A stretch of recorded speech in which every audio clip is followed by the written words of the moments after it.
Hello second class, welcome to the online classes presented by AMM Public School. Second class आज आपका EVS का turn है, तो निकालिए अपनी EVS की बुक आर एनवायरमेंट और हम पढ़ेंगे इसका chapter number 6। So page number 36 पर बच्चों आपका चैप्टर नंबर 6 है हाउसेस वी लिव इन, यानी घर जिसमें हम रहते हैं।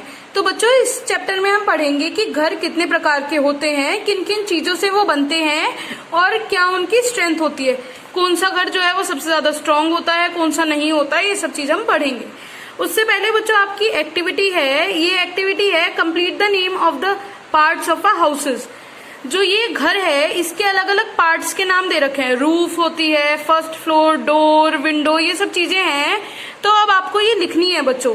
तो जो इनका फर्स्ट वर्ड है वो आपको दिया हुआ है और उसके आगे हमें खुद लिखना है बच्चों कि ये चीज क्या है। तो पहले आप ये चैप्टर पढ़ेंगे, उसके बाद आपको जो पार्ट्स पता चलेंगे हाउसेस के, उसके अकॉर्डिंग आप ये एक्टिविटी फिल करेंगे। तो बच्चों स्टार्ट करते हैं आपका chapter. Need for a house, हमें घर की जरूरत क्यों होती है। We all need a house to live in, हम सबको घर की जरूरत होती है रहने के लिए। It protect us from heat, cold, rain, storm, wild animals and thieves. जो घर है वो हमें बचाता है गर्मी से, ठंड से, बारिश से, तूफान से, जंगली जानवरों से और चोरों से। It give us shelter and rest, ये हमें रहने के लिए जगह देता है और हमें आराम देता है। घर में ही आराम करते हैं ना बच्चों हम। We feel safe in a house, हम जब घर में होते हैं तो हमें सेफ फील होता है, यानी हमें डर नहीं लगता और हमें मतलब सुरक्षित महसूस होता है घर में। टाइप्स ऑफ हाउसेस, अब बच्चों घर कितने प्रकार के होते हैं। तो जो घर है वो दो प्रकार के होते हैं बच्चों, कच्चा हाउस एंड पक्का हाउस। कच्चा हाउस से आप समझ ही रहे हो जो थोड़ा वीक होगा, स्ट्रांग नहीं होगा, और पक्का हाउस वो होगा जो बिल्कुल स्ट्रांग होता है, जो ईंटों से बना हुआ होता है। तो सबसे पहले बच्चों हम पढ़ेंगे कच्चा हाउसेस के बारे में। तो कच्चा हाउसेस आर टेम्पररी हाउसेस, जो कच्चा हाउस होता है वो टेम्पररी होता है, यानी परमानेंट नहीं होते, कभी भी हम उन्हें हटा सकते हैं, तोड़ सकते हैं, मतलब आसानी से टूट सकते हैं वो। तो कच्चा हाउस जो है वो टेम्पररी है। They are made of mud, bamboo, straw and dry leaves, वो मड मिट्टी, बैम्बू यानी जो बड़ी बड़ी लकड़ियों होती हैं उनसे बने होते हैं, स्ट्रॉ जो घास फूस होती है, और ड्राई लीव सूखी पत्तियों से, इन चीजों से मिलकर बना होता है हमारा कच्चा house. They are weak houses, ये कमजोर घर होते हैं।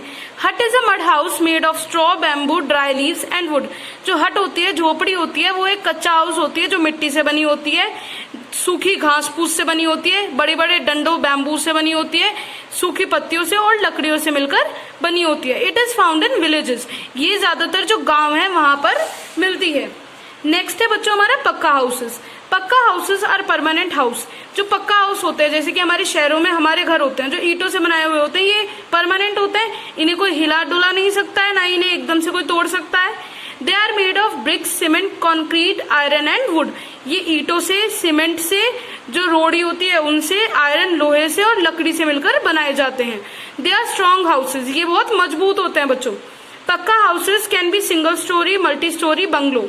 जो पक्का हाउस है या तो वो एक ही फ्लोर का हो सकता है, जैसे ये आपको दिखाया हुआ है सिंगल स्टोरी जिसमें एक ही फ्लोर हो, बस ग्राउंड फ्लोर। मल्टी स्टोरी जैसे फ्लैट्स होते हैं या ऊंची ऊंची बिल्डिंग्स होती हैं, तो इनमें काफी सारी मंजिल होती हैं, तो काफी मंजिलों, बहुत सारी मंजिलों के भी हो सकते हैं। या फिर बंगलो जो बनाते हैं, अपना पूरा एक घर बनाते हैं काफी अच्छा सा, आलीशान सा, तो पक्का हाउसेज जो है वो बंगला भी हो सकता है। अब नाउ आई नो में बच्चों दिया हुआ है houses on hills have sloping roofs to slide off snow and water. जो बच्चों पहाड़ों पर जो घर होते हैं उनके आपने देखा होगा उनका ऐसा स्लोप बना हुआ होता है, जब हम मतलब बनाते भी हैं तो हम स्लोप बनाते हैं। तो ये स्लोप किस लिए होता है, जिससे जब इन पे बर्फ गिरे या पानी गिरे तो वो आराम से नीचे आ सके। Houses on plains have flat roof, जबकि जो हमारा घर होता है उसका जो रूफ होती है, उसकी जो छत होती है वो प्लेन होती है, जैसे यहाँ पर दिख रही है, लेकिन जो पहाड़ी इलाके हैं वहां पर ऐसी स्लैंटिंग रूफ होती है। अब बच्चों है सम स्पेशल हाउसेज, अब कुछ घर ऐसे होते हैं जो किसी एक जगह के लिए बनाए जाते हैं, तो उनके बारे में हम पढ़ेंगे। टेंट के बारे में पढ़ेंगे। A tent is made of canvas, it is used by for campaigning by soldiers और कैंपर्स। जब हम कहीं घूमने जाते हैं, कैंपिंग करने जाते हैं, तो वहां पर हम टेंट का घर लगाते हैं। तो वो कैनवास से, एक तरीके का कपड़ा होता है कैनवास, उससे बना हुआ होता है। या तो इसे जो सिपाही हैं अगर वो कहीं मतलब जा रहे हैं, कहीं किसी एरिया में थोड़े दिन के लिए रुके हैं, तो वो लगाते हैं टेंट, या फिर जो कैंपिंग के लिए जाते हैं लोग वो लगाते हैं tent. Igloo is a house made of snow. अब जो बर्फ में रहते हैं वो बनाते हैं अपना घर बच्चों ऐसा, इसे इग्लू कहते हैं। ये बर्फ से ही बना हुआ होता है। It is found in area that are covered with snow throughout the year. ये उन जगहों में बना होता है या उस जगहों में बनाया जाता है जहाँ पूरे साल ठंड पड़ती है, पूरे साल वहाँ बर्फ पड़ती है। थर्ड है स्टिल्ट हाउसेज।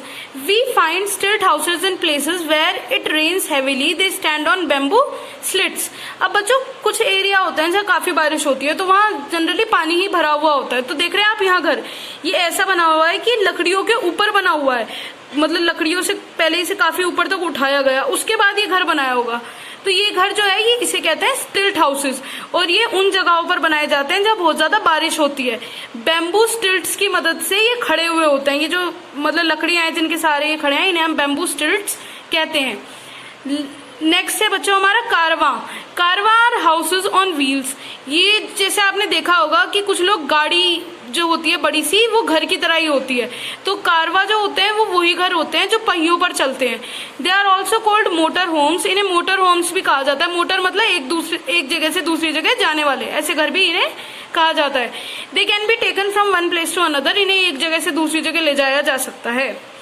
नेक्स्ट है बच्चों हमारी हाउस बोट। आपने देखा होगा जैसे कश्मीर में हमने सुना है, कश्मीर में होती है जनरली हाउस बोट। यहाँ क्या होता है, जो बोट होती है, जो हमारी नाव होती है, उसी में बहुत सुंदर सा घर बनाया हुआ होता है उसको। तो house boats float on water. जो हाउस बोट होती हैं ये घर ही होता है लेकिन पानी में होता है, और ये मतलब क्योंकि नाव पे बनाया हुआ होता है इसीलिए पानी में तैरता रहता है। They are found on the Dal lake in Kashmir and the backwaters of Kerala. ये जो डल झील है कश्मीर की वहां पाई जाती हैं, और केरला के जो बैक वाटर्स हैं वहां ये पाई जाती हैं। नेक्स्ट पेज करते हैं बच्चों। नेक्स्ट है हमारा many people work together to construct a house. अब बच्चों जो घर बनता है वो केवल एक इंसान से नहीं बनता है, काफी लोगों की मदद से हमें अपना घर बनवाना पड़ता है। तो वो कौन कौन लोग हैं उनके बारे में पढ़ते हैं। An architect make the layout of the house. जो आर्किटेक्ट होता है, जो हमारे घर का जो नक्शा होता है वो पास करता है, वो हमारे घर का नक्शा बनाता है कि कौन सी जगह क्या बनना चाहिए और घर में हर चीज बिल्कुल सही तरीके से बननी चाहिए। A mason builds walls and roofs by laying bricks।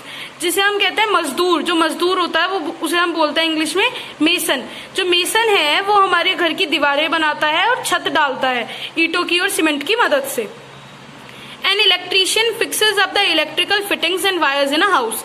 जो घर में हमें पंखे चलाने के लिए और सब चीजों के लिए जो बिजली चाहिए होती है, तो बिजली के लिए तार डालने पड़ते हैं घर में, तो वो तार डालना, बिजली के कनेक्शन करना, ये सारे जो काम होते हैं वो इलेक्ट्रीशियन करता है।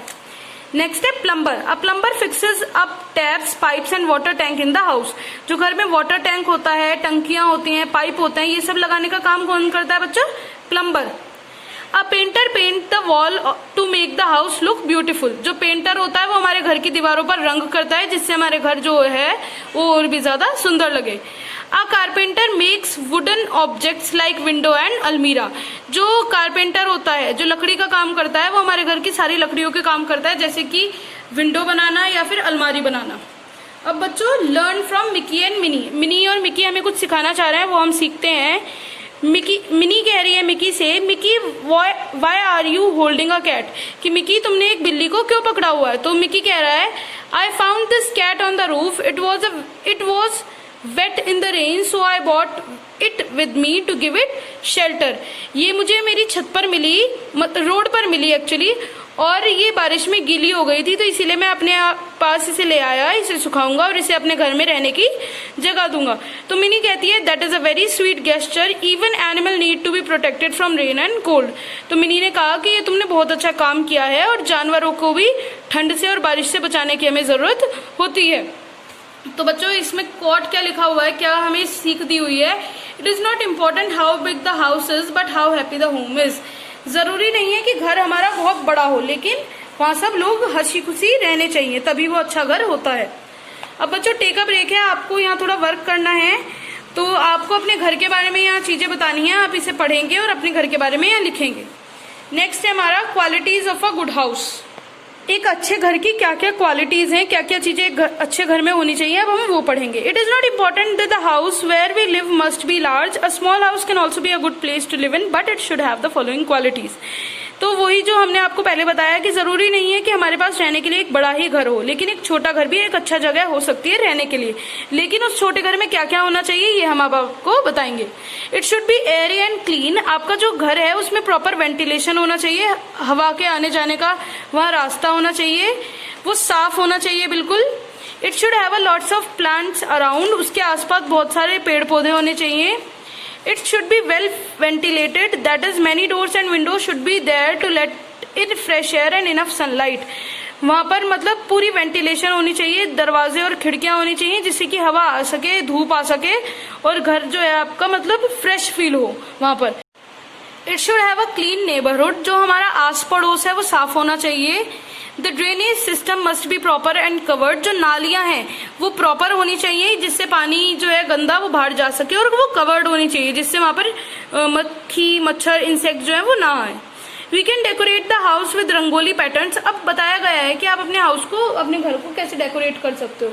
तो हम अपने घर को रंगोली बनाकर डेकोरेट कर सकते हैं, पेंटिंग्स तस्वीरें लगाकर डेकोरेट कर सकते हैं, वासेस जो वास होते हैं वो लगाकर डेकोरेट कर सकते हैं, वॉल हैंगिंग्स अपने घर में टांगने की चीजें लगाकर उसे डेकोरेट कर सकते हैं, एंड डेकोरेटिव लैंप्स। जो ये लैंप है बच्चों, हम नाइट लैंप्स और बहुत सारे लैंप लगाकर भी अपने घर को सुंदर बना सकते हैं। A decorated house make us feel great in the home. जो डेकोरेटेड सजा हुआ घर होता है उससे हमें बहुत अच्छा लगता है अपने घर में। It's decoration make the house Cozi and comfortable. जो डेकोरेशन है वो हाउस को अच्छा बनाती है, आरामदायक और मतलब सुकूनदायक बनाती है, और वहां पर हमें आराम मिलता है। तो बच्चों आपका चैप्टर यहीं फिनिश होता है। इसकी एक्सरसाइज आप करेंगे, क्वेश्चन आंसर्स आप बुक में भी फिल करेंगे, नोटबुक में भी करेंगे। तो मिलते हैं नेक्स्ट वीडियो में नेक्स्ट चैप्टर के साथ। Thank you.